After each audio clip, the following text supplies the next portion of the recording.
Huh. They actually had the balls to do it. Studio MAPPA and the director, Yamamoto Sayo. You have continued to impress me. Yuri on Ice is definitely making history. Yes, we were born to make history! I have seen yaoi kisses a lot throughout my years of watching anime, but I think this is the first time I have seen a kiss with yaoi done like this. And granted, it wasn't just the kiss that was really the main shock factor of this episode. It was the fact that this episode showed how this relationship between Victor and Yuri is so mature. And the dynamic between these two characters, it's not one-sided. It's both sides helping each other. And this entire topic with this series has something you normally never see in anime, never discussed or brought up in a fashion the way it's been done.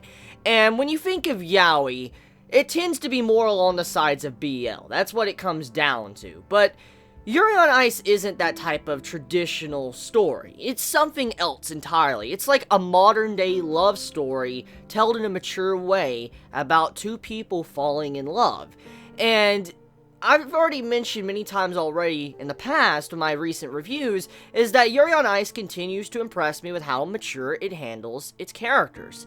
But once again, this episode breaks that mold even further and shows that this isn't your traditional yaoi.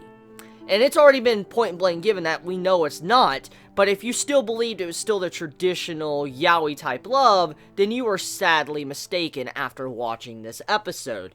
The big indicator was that Victor and Yuri's dynamic between each other throughout this episode. Yuri as a character, we see how far he will go for Victor. He is someone that lacks confidence. We know this. This is the big part about his character.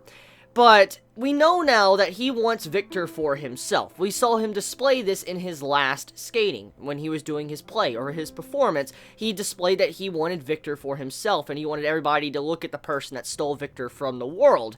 And in this episode, Yuri was very, very scared. He was nervous. And from Victor's side, he wanted to comfort Yuri in any way possible. He was trying to, realize that he was acting very awkward, to, how he was nervous, to how he tried to make it to where he wouldn't listen to what's going on. Just all sorts of things. Victor was trying to help this man out. And on the other side, Yuri was thinking of other things. He wasn't just thinking about himself, he was thinking about Victor. And it shows that both of these characters, they have their own weaknesses, their own sides to them that are really fundamentally flawed, but they help each other out to where they can grow stronger. And that's kind of how a relationship works, how love works in general. Usually when you meet someone you love or you care about, you tend to probably find someone that you can help out and benefit them. Like, for instance, you fall in love with someone, and let's say you have certain weaknesses and they have certain weaknesses. It tends to be where both of you come together and you try to benefit each other to where you help each other out and make each other grow stronger through you two loving each other. And so your weaknesses, they kind of slowly disappear because you're helping each other out. That's kind of how some forms of love work. And that's kind of what's going on here. With the way these two love each other and the dynamic between it, you see how they're progressing with the relationship and how it's actually growing into a true romance. It's not just something that is thrown there to say, oh, these two should love each other. Like, think about this, okay? When you normally watch a show, okay, a romance anime or a romance movie, whatever, usually these two characters have to be together. It's a given. They have to be together because that's how it's written. It's a romance show, like this guy needs to be with this girl or so vice versa, or this guy needs to be with this guy, or this girl needs to be with this girl, but usually those type of stuff like Yuri or Yaoi is not done properly, so let's just use the traditional meaning. For instance, just a guy and a girl. That's how, romance is usually displayed throughout anime or the media. And when you see how this is done, this is probably one of the first times I have ever seen a yaoi romance that is actually displayed like this in such a mature way that it actually feels like true romance. I mean, the ending of the episode is very ambiguous because you gotta think about it like this. You could take the ending as two different ways. You could take it as if it was trying to imply and trying to bait you with a yaoi tone that these two kissed each other and it was just really a hug, or you could say it was a kiss but then they hugged after. And I feel like the way MAPPA did that, but also Yamamoto Sayo actually directed this episode, you could see the display of how many of the public would view this episode, because let's look at how many would view it, especially how it looked like they were kissing, but then it turned into a hug. Many would look at that and say, oh, they were just, doing that to showcase, like, oh, there's more yaoi tones. And I like how that is displayed. It shows the very complicated situation about this topic, because many will look at that scene and try to say, nah, it just did not happen, but in reality, it did, and that scene concretes how many of the public view Yuri on Ice. And so, one thing I want to say about this series, just to get straight into it, I'm really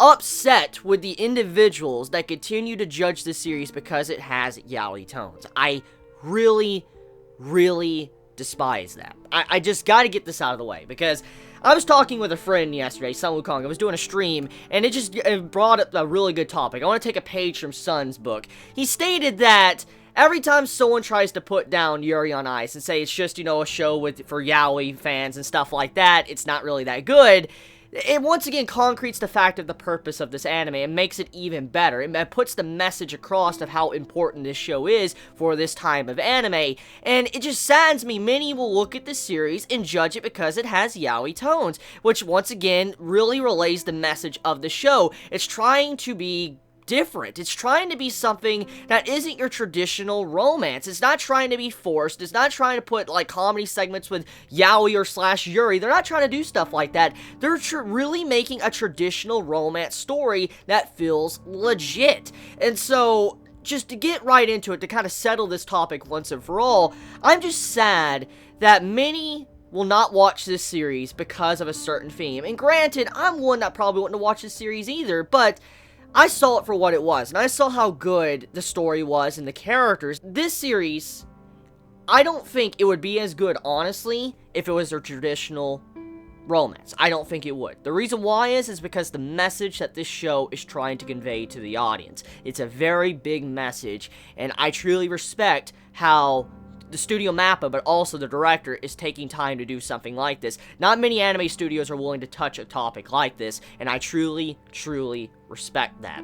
Now, let's talk about other things, besides, the ending scene to, Yuri and Victor's relationship with, Yuri, actually, he was wanting to impress Victor, and he wasn't wanting to exceed his expectations. That was pretty impressive, because if you remember, Victor was someone that wanted to constantly impress the audience, exceed their expectations, but since he can do anything he wants now, and everybody would assume that, oh yeah, he's Victor, he can do stuff like this, he never could impress his audience or exceed their expectations. So, what you see here right now is kind of very similar to how Victor was in the past, but now it's Yuri just focusing on one single individual, which is Victor. So that, character development and also characterization for these two characters. But enough of that. Let's talk about everything else going on. So Georgey. Georgey is a skater that has quickly moved up into one of my personal favorite characters of Yuri on Ice. And his performance was so breathtaking. And the way it was displayed, especially the transition to Yurio, but also just how he put his heart on the table because of heartbreak and stuff, it was such a sweet scene. And this is one thing that Yuri on Ice has going for it. It's not just the dynamic between this romance between Victor and Yuri, but also how all these other characters display such a very powerful message and story throughout their performances. When you see them dancing, and as they're moving, you can really see a story taking place without words. You just hear the music, you can close your eyes, and you can just see the story being displayed in front of you. And so, that's something very rare to see from a series. And Yuri on Ice, the way it continues to nail something like this with the individual skaters doing their own performances and stuff, it truly amazes me. So, good job, Yuri on Ice, especially Georgey. Georgey, really good character. I really want to see more of him because he continues to impress me. I did like Chris from last week, but I mean, overall, though, this Georgey, I need more of him. He's a good character. So, yeah, I mean, overall, Yuri on Ice, to get the point across, to not repeat myself, is that, once again, it breaks a lot of barriers that we normally see in anime or manga or literature in general, and it's something that needs to be respected and commended for, and I hope this is a really good new direction for anime and manga in general to be more open about stuff like this instead of making it more cliche or just cringy in general, because normally even regular romance is just sometimes it's forced and it doesn't work. It's like, oh, you're trying too hard, but somehow the writer of this series managed to craft a series that's not entirely focused on these yaoi themes, but somehow it works, and it's actually being handled way more maturely than the traditional anime that focuses on romance. So yeah, let me know your thoughts in the comments below. How do you all feel about Yuri on Ice? Did it make history for you guys? How do you feel about, how this series continues to amaze us all? Yeah, I love this series. I gotta say, it's probably my anime of the season. So you all have a wonderful day or night wherever you live. Please be safe. Chibi out.